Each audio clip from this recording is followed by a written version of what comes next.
Então, olha só, o cobre, nessa condição que a gente está vendo aqui, eu vou fazer aqui um diagramazinho de maneira um pouco diferente, tá? Nessa condição que nós estamos aqui, ó, nós temos isso aqui, ó. Nós temos um subnível, é, 4s2 com 2 elétrons. Presta atenção, tá? Esse é o subnível 4s2. Estou colocando só uma linha. E aqui o subnível 3D. Vamos botar o subnível 3D aqui, ó. Uma caixinha, 2, 3, 4, 5. Ó, 9. Um elétron. 2, 3, 4, 5, 6, 7, 8, 9. Esse é o subnível 3D9. Ok? Então, botei aí, ó. Subnível 3D9, subnível 4S2. Professor, por que você mudou o jeito de colocar? Por que não colocou as caixinhas? Porque em alguns livros, porque em alguns concursos vestibulares e Enem, pode aparecer apenas os traços. Química é muito versátil. Às vezes não aparece sempre o que a gente estudou com o professor. Então, eu tenho que mostrar para vocês o que pode aparecer por aí, tá bom? Então, aqui são os orbitais, ó. Orbital, único orbital do subnível S e aqui os 5 orbitais do subnível D. Esse aqui é o 3D9. Essa configuração para o cobre não é interessante para esse átomo. Ele vai tentar promover a saída desse elétron para cá. Pessoal, ele vai promover a saída desse elétron do 4s para o 3d9. Por quê, professor?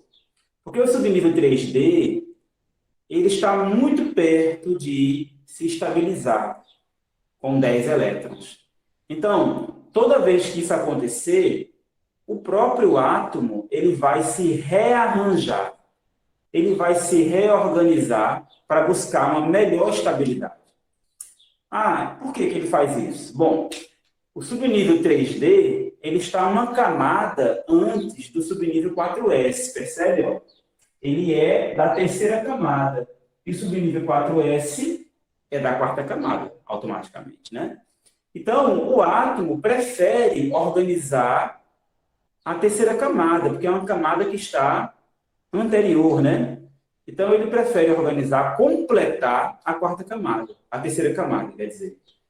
Quando isso acontece, pessoal, quando esse fenômeno acontece, a gente vai ter, então, como consequência, a gente vai ter subnível aqui, ó, 4s1, vai ficar apenas com um elétron, 4s vai ficar 4s1, e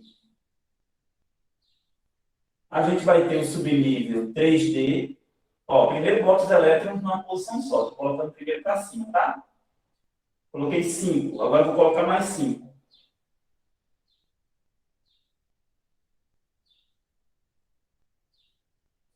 E o subnível 3D vai ficar 3D10. Ok? Então, é um rearranjo eletrônico que o átomo faz. Então, aqui, em vez de 4s2, 3d9, vai ser 4s1, 3d10. Certo? Essa é a configuração eletrônica do cobre. Olha, o cobre, ele é um elemento, agora eu vou mostrar a vocês algumas coisinhas que a gente pode tirar da distribuição eletrônica. Quando a gente faz a distribuição eletrônica de um elemento, a gente pode fazer algumas correlações dele e sua posição na tabela periódica. Isso é muito importante, tá? Por exemplo, ó, o número de níveis que o átomo tiver, por exemplo, o cobre, ele vai ter o maior valor que é 4, né, pessoal? O maior valor do número quântico principal, esse aqui é o número quântico principal, estão lembrados? Ó, 4. o maior valor do número quântico principal vai dizer para a gente em qual período esse elemento vai estar na tabela periódica. Então, o cobre é um elemento do quarto período. Professor, o que é período? Vou mostrar a vocês. Período é uma linha na tabela periódica. Tá? Então, o cobre está no quarto período. Linha horizontal. Oi? A linha horizontal. É uma linha horizontal. É uma horizontal. Não é uma vertical, é uma horizontal. Professor, como é que você sabe que o cobre é um metal de transição? Você se liga aqui, ó. Quando ele termina em subnível D, se a distribuição terminar em subníveis D ou F, o elemento é de transição, tá? Então, no caso, ele é um metal e ele é um metal de transição. Os elementos de transição, eles não são tão simples de entender suas propriedades. Tá? Uma coisa interessante que, vamos dizer assim, hoje em dia a tabela periódica ela é de consulta. Tá? Mas uma coisa importante que vocês podem tirar daqui. Se eu juntar esse elétron é o elétron mais externo do cobre. Esse elétron do 4s1, né? Se eu juntar esse elétron e somar com esses 10 elétrons aqui, que são os elétrons mais energéticos, 1 mais 10 vai dar 11. Né? Ó, 1 mais 10 vai dar 11. Esses 11 elétrons vai dizer para a gente o grupo do cobre. Tá? Se eu juntar isso aqui, ó, 10 mais 11, o cobre ele está no grupo 11 da tabela periódica. Vamos mostrar isso também na tabela periódica já já. Tá? Então, o cobre ele está no grupo 11 da tabela periódica. Beleza? Deixa eu mostrar a vocês uma distribuição simples de um elemento que não é de transição, para a gente conversar e comparar.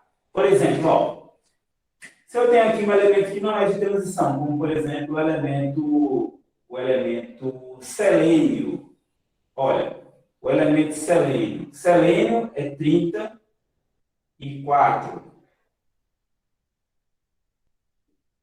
Então, selênio vai ser, ó, um S2, presta atenção, tá? 2S2, 2P6, 3S2, 3P6. Acompanhe, beleza? 3P6, 4S2, 3D10. Já coloquei 30 elétrons, ó. 2, 4, 10, 12, 18, 20, 30. Faltam só 4. Próximo subnível é o 4P. Então, 4P4.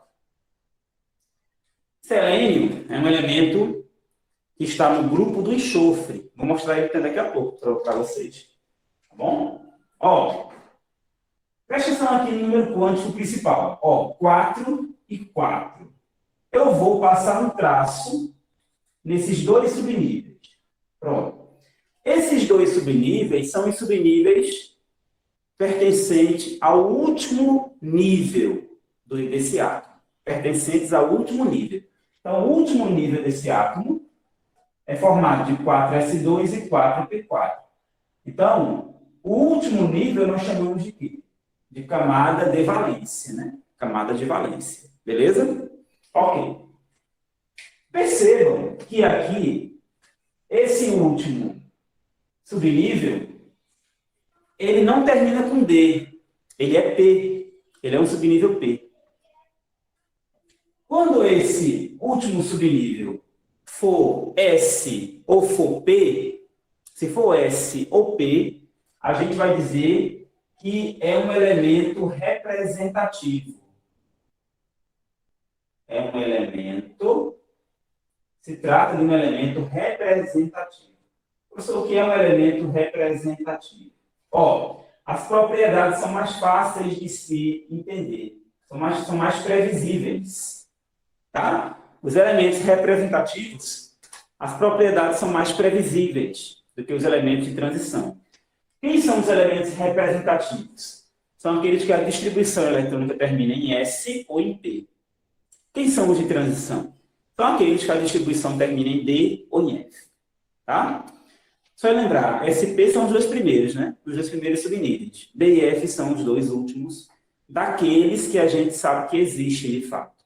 Os outros subníveis, GH e J, eles são subníveis ainda teóricos previstos, tá, pessoal? Previstos. Uma coisa importante, presta atenção aqui, ó. O subnível 4P, ele é, ao mesmo tempo, o subnível mais externo e, ao mesmo tempo, ele é o mais energético. Tá ligado nisso, ó? O subnível 4P, ele é o mais externo e é o mais energético. Isso é uma coisa importante que a gente precisa lembrar. Mais externo e mais energético. Isso aqui já diferencia um elemento representativo de um elemento de transição. Se liga, ó, quando um elemento é de transição, o subnível mais energético não é o mais externo. O mais externo é sempre o anterior. Pode fazer isso. Tentem fazer, se quiserem fazer outras distribuições eletrônicas, tá? Vocês vão perceber isso. Os elementos de transição, o subnível mais externo não é o mais energético. Isso já é uma transição. Tá? Isso é uma transição já. Os elementos representativos, o subnível mais externo, ele é também mais energético. Tá? Vamos lá.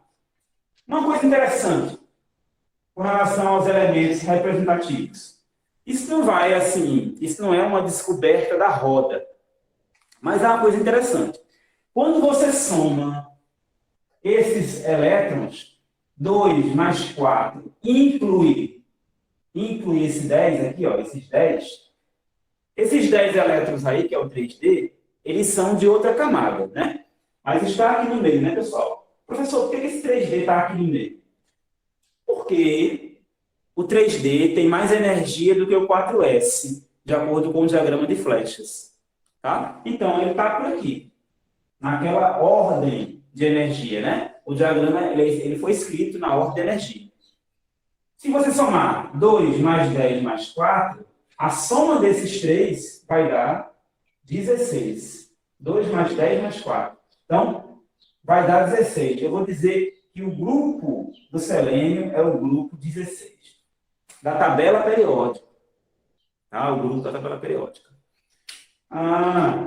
Agora, se você somar somente os elétrons que fazem parte do último nível do selênio, ou seja, se eu somar só os 4S com 4P, eu vou ter que esse elemento ele vai ter 6, presta atenção, ó, 6 elétrons de valência. O que é isso, professor? 6 elétrons de valência. São os elétrons que ele tem na última camada. Então, lembra daquela notação de Lewis que eu ensinei a vocês a fazer? Ó? Escreve o símbolo do elemento com seus últimos elétrons. O selênio seria 1, 2, 3, 4, 5, 6. Tá? Então, o selênio ele tem na última camada 6 elétrons. Tá? 2 aqui do subnível 4S e mais 4 do subnível 4P. Então, ele tem 6 elétrons de valência, porém, se eu juntar aqui todos esses elétrons, ele vai ser localizado no grupo 16. Professor, mas é muito difícil fazer isso. Tem uma dica. Qual é a dica? A dica é: separe a camada fechada. O que resta é o que você vai trabalhar. Beleza? Separei a camada fechada. O que é a camada fechada? É a camada que vai dar para você o número de um gás nobre. Tá? O selênio, ele está muito perto de um gás nobre. O número atômico dele é 34. Existe um gás nobre pertinho dele, que é o criptônio. Presta atenção, tá, pessoal? existe um gás nobre pertinho do selênio, que é o criptônio, que é 36. É hora da gente começar a fazer previsões. Vocês acham que o selênio, para ficar próximo, parecido com o criptônio, o selênio vai atrás de ganhar elétrons ou ele vai perder elétrons? O que vocês acham? Ganhar? Atrás de ganhar, né, pessoal? Então, olha, as previsões são fáceis de fazer na tabela periódica. Como o selênio está muito perto do criptônio, só 2 elétrons, o selênio vai querer ganhar elétrons. Isso está muito perto de acontecer. Ó, vocês estão vendo que aqui é 4p4. E a gente sabe que o subnível P cabe 6 elétrons. Se o selênio conseguir chegar aqui a 6 elétrons, ele vai igualar a configuração do criptônio. Tá? Então, o selênio é um elemento que vai buscar ganhar elétrons.